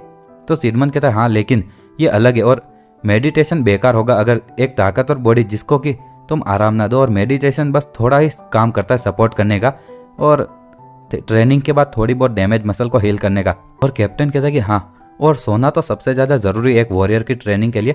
और ट्रेनिंग बिना सोए आखिर ऐसी चीज़ तो हो ही नहीं सकती इसकी बॉडी ज़्यादा समय तक टिक पाए। और सिडमन मन में सोचता है कि लेकिन एक ऐसे इंसान से ट्रेनिंग मेथड के बारे में विवाद करना जो कि ऑलरेडी मास्टर के लेवल तक पहले पहुंच चुका है। और मन में सोचता है लेकिन मैं डार्क के एक्शन से सच में काफ़ी ज़्यादा खुश हुआ और इसलिए उसको यहाँ तक फॉलो किया मैंने। और वो कहता है कि चलो, और हम लोग उन ड्राइंग के बारे में पूछना तो भूल ही गए।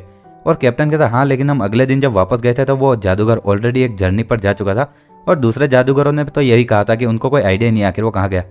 और सिडमन कहता चलो कुछ नहीं हो सकता और हम लोग बस यहाँ पर ऐसे इंतज़ार नहीं कर सकते और एक चीज़ और करनी बाकी है। और वो लोग कहते 1 मिनट, एक और चीज़ आखिर क्या है बाकी है। तो वो सिडमन कहता है कि हमें एक ब्लू ड्रैगन को ढूंढना होगा। और तभी उसको आवाज़ आती है कि मैं भी चलूँगी। और डार्क आता है वहाँ से और सिडमन कहता है कि तुम काफ़ी ज़्यादा अच्छे लग रहे हो और चलो हम लोग सीधे खाने के बाद में ऐसे चले जाएंगे, क्या सही रहेगा। डार्क मन में सोचता है कि मुझे अपने की स्टेबलाइजेशन पर फोकस करना होगा, लेकिन मैं भी इस चीज़ के बारे में बहुत ज़्यादा जानना चाहता हूँ जिसको ये लोग ड्रैगन बुलाते हैं। और अगर ऐसा कुछ चीज़ सच में होगा तो शायद वो मेरी मदद कर पाए। और वो कहता है कि यस। और आगे हम काराटूस के एम्पायर का सीन देखते हैं जहाँ पर कि कोई बोलता है कि मैं एक बहुत ही कम ऑरा सेंस कर सकता हूँ माना का, और मेरे सामने जो खड़ा है आखिर तुम कौन हो। और ये वो टाइटन बोल रहा होता है और उसके सामने एक नाइट होता है और कहता है कि मैं पुरियान पॉन लोंगार्ड हूँ और मैं इस काराटूस का सबसे ज़्यादा ग्रेटेस्ट नाइट हूँ और रॉयल गार्ड का कैप्टन भी, और मैं तुम्हारे साथ में एक कॉन्ट्रैक्ट बनाना चाहता हूँ और तुम्हारा मास्टर बनना चाहता हूँ। और वो टाइटन कहता कि मैं पेगासस हूँ और क्योंकि मैं दूसरे लोगों को अपने लायक नहीं समझता और इसलिए मैं तुम्हें और तुम्हारा ऑफर एक्सेप्ट करता हूँ और तुम और मैं आज के बाद से इस गोलम के एंशिएंट पैक्ट के अनुसार तुम मेरे अब मास्टर बन चुके हो। और इसी के साथ हम देखते हैं कि वो राजा वगैरह सब लोग खड़े होते हैं और वो ब्लैक मैजिशियन भी, और वो देखकर नोटिस करता है कि साइड में एक टाइटन होता है और उसके अंदर एक काले बाल वाला बच्चा बैठा होता है, मतलब कि आदमी। और सामने वही ब्लू कलर वाला टाइटन। और वो टाइटन कहता है कि तो क्या वो है मेरा दुश्मन? तो वो अंदर बैठा और नाइट बोलता है कि हाँ, और ज़रा हमें दिखाओ कि आखिर तुम किस काबिल हो। और वो टाइटन कहता है कि ठीक है। और एकदम से वो टाइटन अपना हाथ उठाता है और सामने वाला बंदा सोचता है बहुत ज़्यादा तेज़ और अपनी शील्ड को सामने लाता है, लेकिन वो शील्ड के साथ ही ज़मीन के अंदर धंसने लगता है। और वो कहता है कि ये पागलपन है और ये कितनी खतरनाक ताकत थी यार। और उसकी शील्ड वापस हील होने की कोशिश कर रही होती है। और तभी हम देखते हैं कि वो टाइटन उसको एक लात मारता है। और जैसे ही वो टाइटन गिर रहा होता है, सामने वाला टाइटन पीछे से आकर एक और मारने वाला होता है। और वो आदमी मन में सोचता है कि मैं रिएक्ट ही नहीं कर पा रहा हूँ। और वो अपनी तलवार से एक और मारता है और ज़मीन में गाड़ देता है उसे। और वो राजा वो सब देख रहा होता है। और हम देखते हैं कि वो लाल कलर वाले टाइटन की हालत ख़राब हो जाती है। और जो पेगासिस नाम का ब्लू कलर का टाइटन होता है वो उसके ऊपर ही खड़ा होता है और अपनी तलवार से उसको मारने ही वाला होता है। और वो राजा कहता है कि रुक जाओ, और विजेता डिसाइड हो चुका और अभी के अभी रुक जाओ। लेकिन हम देखते हैं कि वो टाइटन रुक ही नहीं रहा होता और अपनी तलवार ऊपर करता है। और वो ब्लैक मैजिशियन कहता है कि आखिर ये क्या चल रहा है? और राजा कहते हैं लॉन्ग हार्ट, मैंने कहा रुको अभी के अभी। और सभी लोग डर रहे होते। और तभी हम देखते हैं कि वो टाइटन की तलवार नीचे ज़मीन पर लगती है। और हम देखते हैं कि वो दूसरे बंदे ने अपनी आंखें बंद कर ली होती है। और जब वो आंखें खोलता है वो देखता है कि वो तलवार उसके साइड में होती है सिर के। और तभी हम देखते हैं कि दूसरे टाइटन का सिर खुलता है और वो नाइट बाहर आता है। और वो नीचे आकर कहता है कि मैं सच में माफ़ी चाहता हूँ योर मेजेस्टी, और क्योंकि ये टाइटन का हाई आउटपुट बहुत ज़्यादा खतरनाक था और इसलिए मैं इसकी ताकत को कंट्रोल नहीं कर पा रहा था। और मैं सच में काफ़ी ज़्यादा शुक्रगुजार हूँ कि आपने मुझे इतना ज़्यादा ताकतवर टाइटन दिया। और राजा कहता है ओ ऐसी बात है। और ये सुनकर मैं खुश हुआ। और इस तरह से काम करते रहो और अपने आप को आदत डाल लेना इस सब की। तो वो नाइट कहता है कि यस योर मेजेस्टी। और आगे हम देखते हैं कि वो आदमी दूसरे के पास में जाते हुए कहता है कि हाल से, क्या तुम ठीक तो हो ना? तो वो कहता है कि हाँ मैं ठीक हूँ, लेकिन मुझे सच में लगा था कि मैं तब मरने वाला था। और यहाँ तक कि तुमने भी, जब वो तुम पायलट का काम कर रहे थे, तुमने भी ये गड़बड़ कर दी। ज़रूर ये टाइटन बहुत ज़्यादा अमेजिंग होगा ना? तो वो आदमी कहता है कि ये मैं नहीं था। सामने वाला आदमी कहता है कि हाँ क्या हुआ? और वो कहता है कि ये मैं नहीं था जिसने कि ये टाइटन को कंट्रोल किया जब उसने वो एक्टिंग की। और वो आदमी कहता है एक मिनट, आखिर तुम्हारा मतलब क्या है? और वो सभी लोग उस टाइटन को देख रहे होते हैं। और वो कहता है कि इस बास्टार्ड ने ये बस मुझे अपने माना के लिए इस्तेमाल कर रहा है। और इसी के साथ हम कहीं और का सीन देखते हैं जहाँ पर कि जिमी किसी एक ओग्र पर हमला करता है और कहता है कि एक मिनट, ये तो चीटिंग है ना। और वो जहाँ पर हमला करता है वो जगह हील हो जाती है।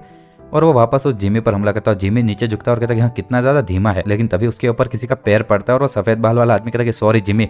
और वो उस सामने वाले राक्षस का हाथ काट देता है और एकदम से उस पर हमला कर उसकी मुंडी भी उड़ा देता है। और हम देखते हैं कि वो राक्षस गिरकर मर जाता है।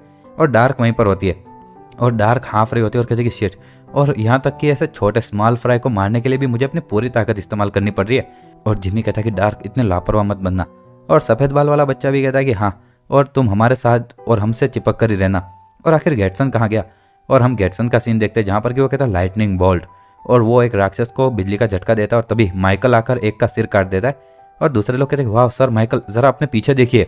और हम देखते हैं कि पीछे से एक और वो जो होता है वो एक पत्थर उठाकर माइकल को मारने ही वाला होता है। तभी उनका जो कैप्टन होता है वो आकर उसके दोनों ही हाथों में तलवार डाल देता है और काट देता है। और माइकल कहता है कि वाह काफ़ी ज़्यादा अच्छा था लीडर। और लीडर भी कहता है कि एक गलती और ये सब खत्म हो जाएगा, लेकिन अभी भी यहाँ पर और भी लोग हैं जहाँ से ये लोग आ रहे। और तभी कोई चिल्लाता कि आइस कैनन। और जो दूसरा जादूगर होता है वो सभी को जमा देता है। और सभी और जब जमे हुए होते हैं सर सिडमन आते और उन सब की गर्दन को एक बार में काट देते। और वो लोग कहते हैं कि जैसी हमें ग्रेजुएट से उम्मीद थी। और जिमी भी कहता है कि वाह लगता है कि हमने ऑलमोस्ट उन सभी लोगों को मार ही दिया। और एक और जो उसके साइड में होता है वो उस पर हमला करता है और जिमी के हाथ को खतरनाक चोट लगती है और वो चिल्लाता है। और हम देखते हैं कि वो राक्षस जिमी को मारने ही वाला। हमारी जो डार्क होती है वो एकदम से उस ओगरे के पैर पर हमला करती है, लेकिन वो ओगरे उसको ज़्यादा कुछ फर्क नहीं पड़ता और डार्क पर वापस हमला करता है। और हम देखते हैं कि डार्क वहाँ पर ज़मीन पर गिर जाती है और कहती है कि एक मिनट, और मेरा स्टेमिना यार इस शरीर के अंदर, और मुझे मेरे पैर महसूस ही नहीं हो रहा और मैं इसको डॉज नहीं कर सकती। तो आगे वो कहती है कि अब्जॉर्ब, मेंटेन, साइकिल और एक्सेलरेट, और ऐसा बोलते हुए वो कोई स्पेल का इस्तेमाल करती है। और तभी वो ओगरे उस पर हमला करता है और जिमी देख रहा होता है। और हम देखते हैं कि उसके आसपास में एक शील्ड बन जाती है। और जिमी कहता है कि एक बैरियर, हाँ। और डार्क कहता है कि एक मिनट, मैं तो फेल हो गया था शील्ड बनाने में। और तभी वो कहता है लेकिन ये क्या है? और दूसरा जादूगर कहता है कि सिमोन, और जल्दी से डार्क को पकड़ कर लेकर आओ। और हम देखते हैं कि वो सिमोन जो कि सिडमोन का एक साथी होता है वो डार्क को उठा लेता है और वो जादूगर अलग अलग स्पेल पढ़ने लगता है। और वो ओगरे वो देख लेता है और एकदम से उसकी तरफ भागने लगता है। और वो गिनता है कि 1 2 6 और परफेक्ट। और आगे वो कहता है कि आइस पियर, और मतलब कि बर्फ़ का भाला। और ऐसा वो जैसे जितने भी ऑर्क्स होते हैं उनके शरीर के आर पार कुछ भाले निकल जाते हैं बर्फ़ के। और आगे हम देखते हैं कि मेडिहा भी वहाँ पर एक ऑर्क को काट देती है। और वो कहते हैं कि चलो क्या ये खत्म हो गया। और सभी लोग वहाँ पर बैठे होते हैं और कैप्टन कहता है कि वाह और यहाँ तक कि ग्रेसन माउंटेन के लिए भी 30 ट्रोल एक साथ में, ये कुछ ज़्यादा ही नहीं हो रहा है। और गेटसन कहता है कि हाँ यार, मुझे सच में लगा था कि आज मैं मर जाऊंगा। और वो सिडमन कहता है कि मैं माफ़ी चाहता हूँ, और हमारा जो वो टाइटन है कुमा, अगर उसकी पिछली लड़ाई में इतनी ज़्यादा हालत ख़राब नहीं हुई होती तो हम इसको एक बार में मार देते। और दूसरा बंदा मन में सोचता है लेकिन उसने आधों को खुद से ही मार दिया बिना किसी प्रॉब्लम के। और आगे एक आदमी कहता है चलो तो इसलिए हमसे माफ़ी मत मांगो। और वो प्रीस्ट एक बंदे को हील कर रहा होता है, और वो जिम्मी जोर से चिल्लाता है कि बहुत ज़्यादा दर्द हो रहा है। और वो प्रीस्ट कहता है कि सब कुछ हमारे शाहिराट की इच्छा के अनुसार हो रहा है। और मीडिया कहते हैं कि ध्यान से। और एक किसी पर यकीन करने वाले का दिमाग सच में काफ़ी ज़्यादा खतरनाक है यार। और आगे वो प्रीस्ट कहता है चलो और इससे तुम ठीक हो जाने चाहिए। और जिम कहता है कि ओह वाह वाह, और मेरा दर्द पूरी तरह से जा चुका है। और आगे कहता है थैंक यू प्रीस्ट, और सच में भगवान की ताकत अमेजिंग है। और आगे वो प्रीस्ट कहता है तो आखिर कैसा है, और शाहिराट हर किसी के लिए खुला हुआ है। और तभी उसको आवाज़ आती है कि प्रीस्ट रोनी। और वो सिमोन कहता है कि एक मिनट डार्क। और हम देखते हैं कि वो लोग जब देखते हैं डार्क बेहोश हो चुका होता है या फिर आंखें नहीं खोल रहा होता है।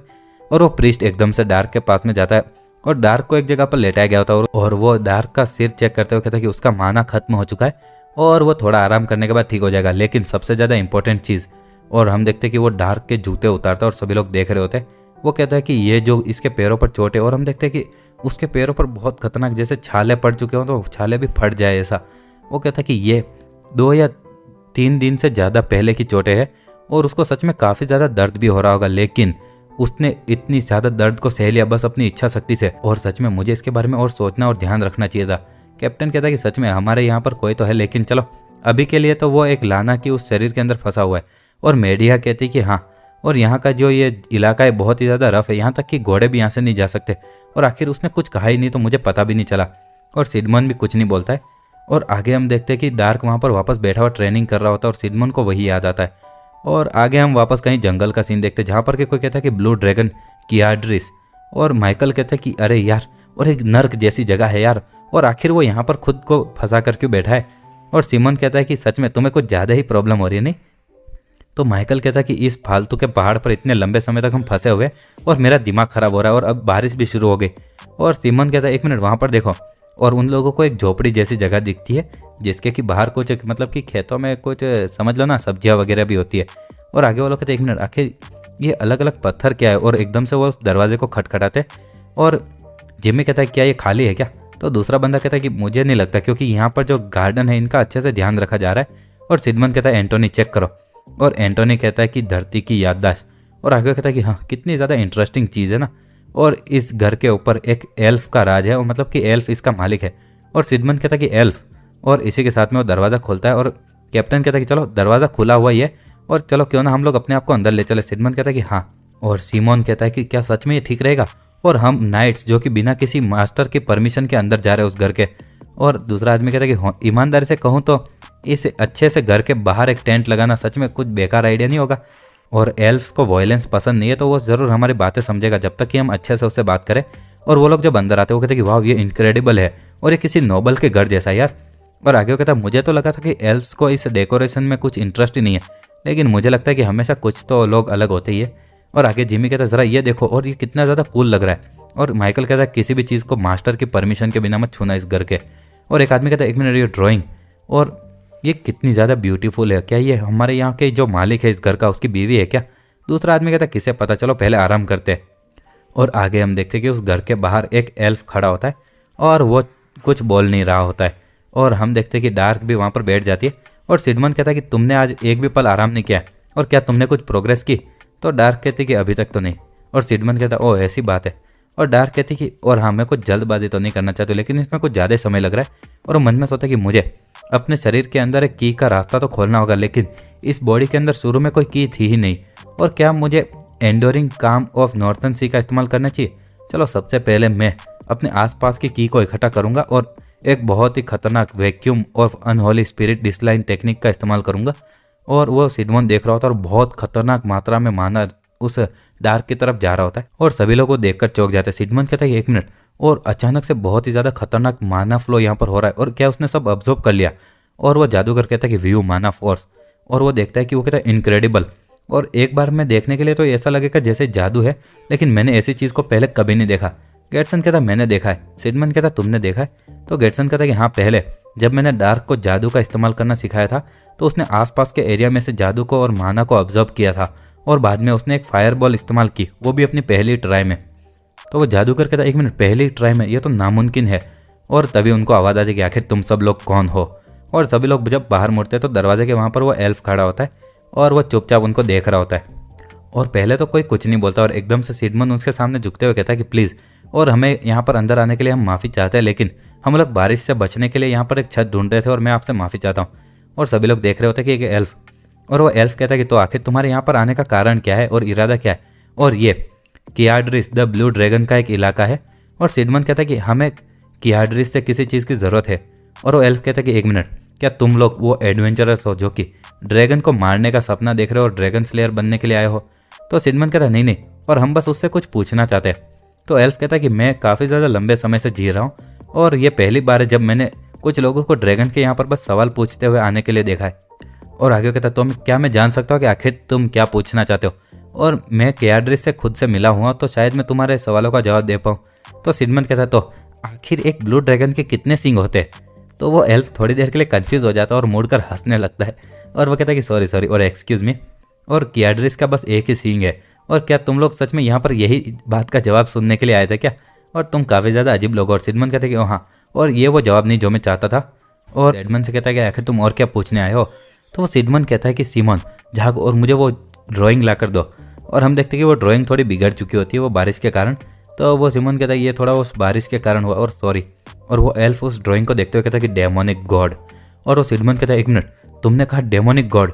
और वो एल्फ कहता है कि हाँ, और इस ड्राइंग के अंदर जो वो सींग है वो एक डेमोनिक गॉड को रिप्रेजेंट करते हैं, लेकिन मुझे ये नहीं पता कि आखिर वो कौन से डेमोनिक गॉड के है। तो सिडमन कहता है कि अरे नहीं, और आखिर अब हमें क्या करना चाहिए? तो वो दूसरा आदमी कुछ बोल नहीं पा रहा था और कैप्टन कहता है कि कैसा रहेगा कि हम लोग वापस जाए और डेमोनिक गॉड के बारे में जानकारी प्राप्त करें, और ऐसा ये होगा कि अगर हम लोग और ज़्यादा ड्रैगन को नहीं ढूंढना चाहते तो। सिडमन कहता है तो चलो वापस चलते हैं।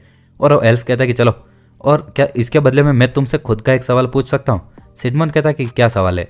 तो एल्फ उस डार्क की तरफ इशारा करते हुए कहता है कि वो जो बच्ची है वो कोई वॉरियर है या फिर कोई जादूगरनी है? तो सिडमन कहता है कि वो दोनों में से कुछ भी नहीं है, वो बस एक पावरलेस लड़की है।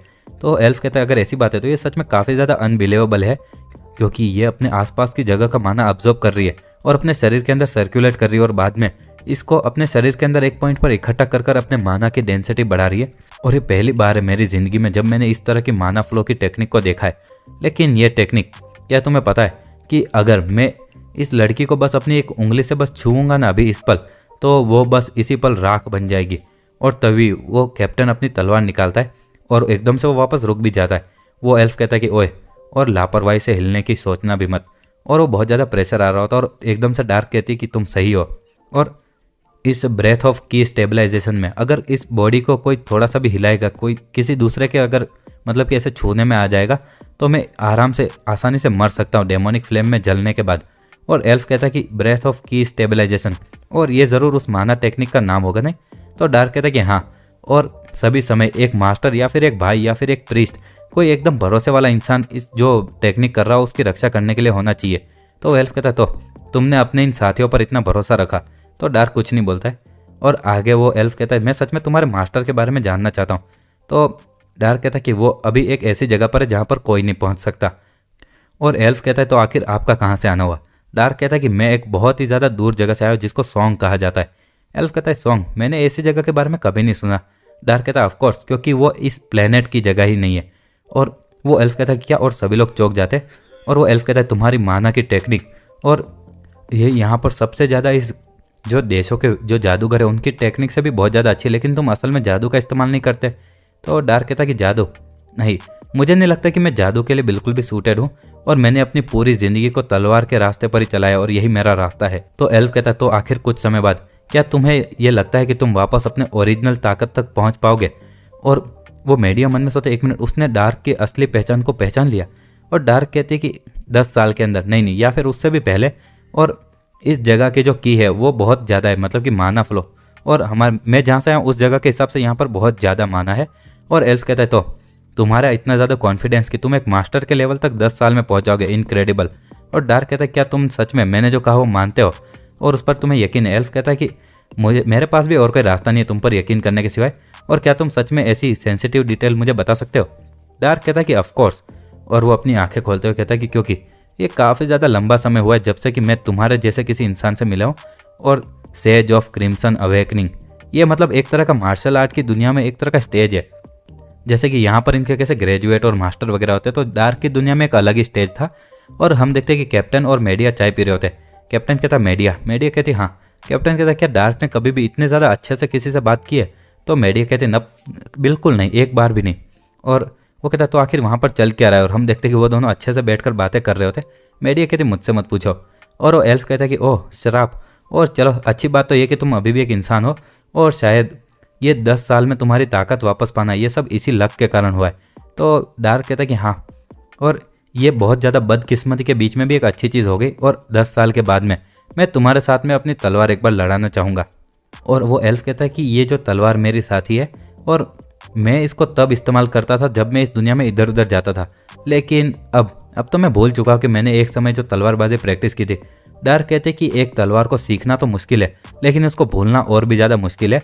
और यहाँ तक कि मुझे भी कुछ 40 साल लगे थे अपनी तलवारबाजी को फोर्ज करने में। और वो सभी लोग सुनकर चौंक जाते। एल्फ कहता है आखिर तुम्हारी उम्र कितनी होगी? डार्क कहता है कि 72 साल। और तुम्हारी? वो एल्फ कहता है कि मुझे पता नहीं यार, मैंने तो 420 साल के बाद में गिनना ही छोड़ दिया था। और आगे वो कहता है कि चलो ये अच्छा रहता कि अगर तुम्हें श्राप मिलने से पहले हम दोनों मिले होते। और वो एक चीज़ डार्क को दे रहा होता, और डार्क कहता है कि हाँ मैं भी। और वो कहता है 1 मिनट, आखिर ये क्या है? और वो एल्फ कहता है कि प्लीज़ इसको एक्सेप्ट कीजिए, और ये तुम्हारी तब तक रक्षा करेगा जब तक कि तुम्हारे पास अपनी ताकत वापस ना आ जाए। और वो डार्क कहता है कि 1 मिनट ये तो, और 1 मिनट लगता तो नहीं है कि ये मेरी उंगली में फिट होगा। और एल्फ कहता है ज़रा इसको ट्राई कर देखो। और हम देखते हैं कि वो अंगूठी डार्क की उंगली पर छोटी हो जाती है और उसके माप की हो जाती है। वो एल्फ कहता है कि इसका नाम एक्वा रूलर है, और तुम भले इसकी ताकत को कुछ समय तक इस्तेमाल ना कर पाओ, लेकिन ये इतना काफ़ी होगा कि अभी के लिए तुम इसको पहन कर रखो। और वो दोनों जादूगर सुनकर चौंक जाते कि एक्वा रूलर। और डार्क कहता है कि एक बार जब मुझे ताकत मेरी वापस मिल जाएगी, और आगे वो अपने दोनों हाथ सामने लाते हो कहता है कि इसको मैं तुम्हें वापस पहुंचा दूंगा, और बाद में मुझे इसकी कोई ज़रूरत नहीं होगी। एल्फ कहता है कि लगता है कि उसको एक काफ़ी ज़्यादा अच्छा मास्टर मिल चुका है इस अंगूठी को। और आगे हम जंगल का सीन देखते हैं जहाँ पर कि कैंप फायर के आसपास सभी लोग बैठे होते और सब लोग डार्क को देख रहे होते। डार्क कहता है कि आखिर क्या है? और वो सिडमंड कहता है कि कैरल, आखिर उसका नाम यही था ना उस एल्फ का। और वो कहता है कि वो उस लेवल पर है जिस पर कि तुम पहले हुआ करते थे। तो डार्क कहता है कि हाँ। और वो सिडमंड कहता है अगर तुम कहते हो तो ये बात सच ही होगी। और आगे वो कैप्टन कहता है डार्क क्या तुम सच में सीरियस हो जब तुमने वो पहले कहा था कि तुम 72 साल के हो? डार्क कहता है कि हाँ। कैप्टन कहता है इसका मतलब कि हमें तुमसे अब अच्छे से और फॉर्मली बात करनी होगी क्या सर? और एल्डर डार्क या फिर सर? तो डार्क कहता है कि नहीं, और ये पॉइंटलेस है इस समय पर तो, और चलो एक दूसरे के साथ कंफर्टेबली बात करते हो, और ये मेरे लिए भी ज़्यादा अच्छा रहेगा। और सभी लोग कहते हैं ये है, और हाँ सही कहा। और डार्क मन में सोचता तो ये सभी लोग भी सेम ही चीज़ सोच रहे थे। तो मीडिया कहते लेकिन आखिर एक 72 साल के इंसान का फिजिक 20 साल के इंसान जैसा कैसे लग सकता है? और भले ही मैं इसके बारे में कितना भी सोचूं, लेकिन मैं इसका कुछ सेंस नहीं बन रहा है। डार्क कहती है कि divine rebirth of earth and body. और कैप्टन कहता है डिवाइन रीबर्थ। और तो मीडिया उसका मुंह बंद करते हुए कहती शांत हो जाओ, और डार्क तुम बात पूरी करो।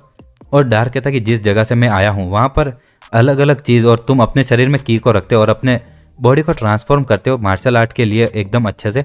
और ऑफकोर्स मैं थोड़ा जवान ही दिखूंगा ना, और मेरी दुनिया में तुम इसे divine rebirth of earth and body कहते हो, लेकिन मुझे पता नहीं कि इस दुनिया में तुम इसे क्या बुलाओगे। और सिडमंड कहता है कि तो बॉडी खुद ट्रांसफॉर्म हो जाती है। डार्क कहता है कि मेरा मानना यह है कि यहाँ के जो मास्टर है वो उसी लेवल पर है जो मैंने बताया था, और जो इस लेवल पर मैं था ना उस लेवल पर अगर कोई आएगा तो उनकी भी बॉडी एकदम नौजवान जैसी होगी। और दूसरा आदमी कहता तुमने ऐसा किसी देखा है? तो जिमी कहता कि बिल्कुल नहीं। और हम देखते हैं कि मेडिया कहती फाल्कन आखिर तुम्हारा क्या?